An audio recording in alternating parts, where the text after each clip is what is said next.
हमारी इस दुनिया में बहुत सारी चीज़ें ऐसी है जिसे देखकर या जिसके बारे में सुनकर हर किसी को हैरानी होगी। उन्हीं बहुत सारी हैरान करने वाली चीज़ों में एक है ध्रुवीय रोशनी या अरोरा पोलारिस। इसे आप प्राकृतिक लाइट शो भी कह सकते हैं, जिसमें रात्रि के आकाश में अपने आप ही कुछ वैज्ञानिक कारणों से रंगों का बादल नजर आता है। यह ध्रुवीय रोशनी उत्तरी और दक्षिणी दोनों गोलार्ध में पाई जाने वाली प्राकृतिक घटना है। उत्तरी रोशनी को अरोरा बोरेलिस और दक्षिणी रोशनी को अरोरा ऑस्ट्रेलिस भी कहा जाता है। वास्तव में अरोरा की उत्पत्ति का रहस्य सूर्य की सतह पर ही शुरू होती है, जब सूरज से सौर गतिविधि गैस के बादल या सौर तूफान तीव्र गति से बाहर निकलती है। वैज्ञानिक इसे कोरोनल मास इजेक्शन कहते हैं। सूरज से निकलने वाली कोई सौर तूफान या कोरोनल मास इजेक्शन अगर धरती पर पहुंचती है तो उसे 2 से 3 दिन लग जाता है और वह पृथ्वी पर पहुंचकर पृथ्वी के चुंबकीय क्षेत्र से टकरा जाता है। पृथ्वी का चुंबकीय क्षेत्र अदृश्य होता है, इसे हम देख नहीं सकते हैं, और यदि हम इसका आकार देख सकते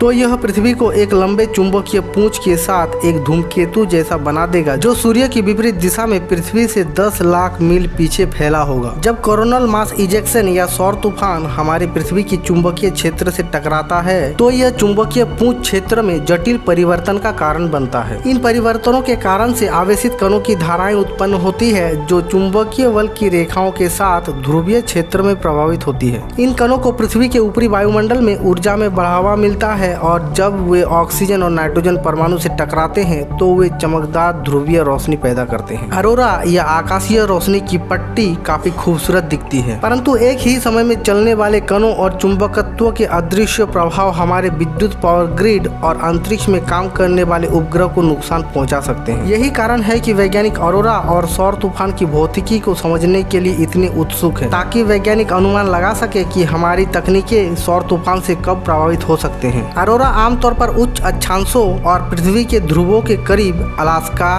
कनाडा और अंटार्कटिका जैसे स्थानों पर अधिक पाए जाते हैं। कभी कभी ये लाइट भूमध्य रेखा के करीब और यहाँ तक कि मैक्सिको के दक्षिण में भी देखा गया है। अलास्का या ग्रीनलैंड जैसे कुछ क्षेत्रों में ये अरोरा वर्ष की अधिकांश रातों में दिखाई दे सकते हैं। यह घटना दिन के किसी भी समय में घटित हो सकती है, लेकिन जब तक अंधेरा ना हो उन्हें हम खुली आंखों से नहीं देख सकते। आकाश में कौन सा रंग चमकेगा यह आयनों या परमाणुओं के प्रकार से तय होती है जो सक्रिय होते हैं, क्योंकि वे वायुमंडल से टकराते हैं और चुंबकीय बल की रेखाओं से प्रभावित होते हैं। आकाश में रंगों का कौन सा पैटर्न बनेगा यह भी परमाणुओं के प्रकार से ही तय होती है। ऊंचाई रंगों को प्रभावित करता है। नीला, बैंगनी, लाल 100 किलोमीटर के नीचे होता है, जबकि चमकीला हरा रंग 100 से 240 किलोमीटर के बीच सबसे मजबूत होता है। 240 किलोमीटर के ऊपर रूबी लाल रंग दिखाई देता है।